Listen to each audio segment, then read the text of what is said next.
During his many years on patrol, Lieutenant Shane Briscoe with the Las Cruces Police Department has encountered individuals facing behavioral health issues. He says there are 4 common groups. The ones that we deal with are depression, bipolar disorder, schizoaffective disorder, a combination of schizophrenia and bipolar.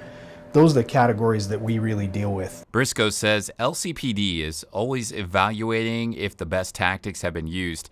But he also says the law enforcement community is constantly hitting the reset button and building new relationships with behavioral health providers. If there's a change in administration, it's like we almost have to start from square one and dealing with them again. We did deal with Southwest Counseling. There was a change there. There are new providers that come into the area. Briscoe says with new providers coming to the area, it's important to establish a relationship. Every time there's turnover or change, we certainly have to make contact with them, talk about basically the rules that we're going to abide by, what we're required to do by law, what they feel they're required to do by law, and then just figure out a way to work together to resolve problems. Many people experiencing behavioral health problems end up in prisons and jails instead of mental health facilities. Through a records request, KRWG News found that in Doña County in 2016, there were 11,081 inmates booked into the county detention center.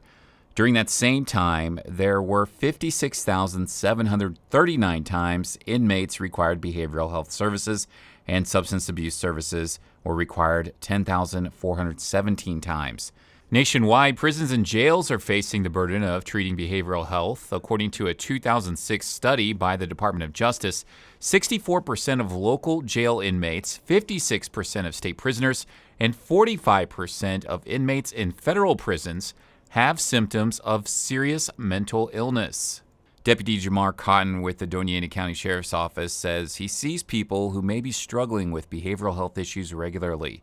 He shares a story while on a recent traffic stop. This lady's walking down the street on Picacho, and I noticed that she didn't have any shoes. It's a rock road, long road. Deputy Cotton says it was at this intersection right here at Picacho Avenue and Picacho Hills Drive where he encountered the woman who he says was having multiple conversations with herself. He also says she told him that she was pregnant. Later, he says he found out that wasn't true. During the encounter, Deputy Cotton says the woman took off into the middle of traffic right here at this intersection.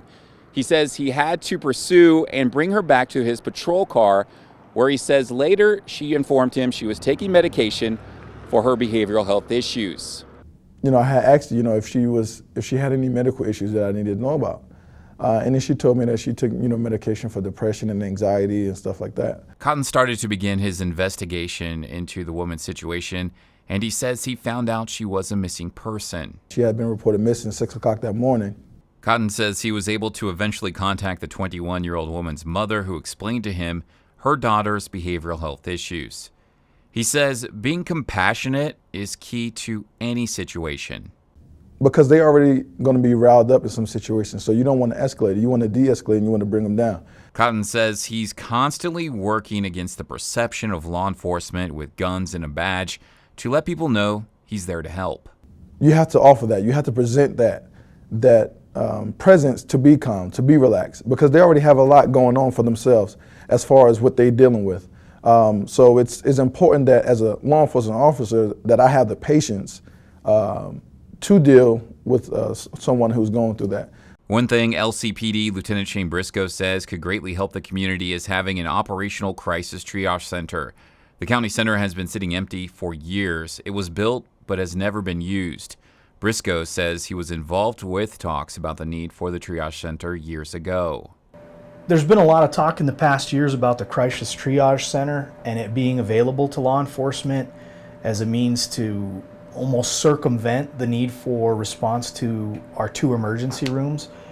That, if it ever came to fruition, I think would be a great help. A great help for law enforcement, and advocates say the entire community.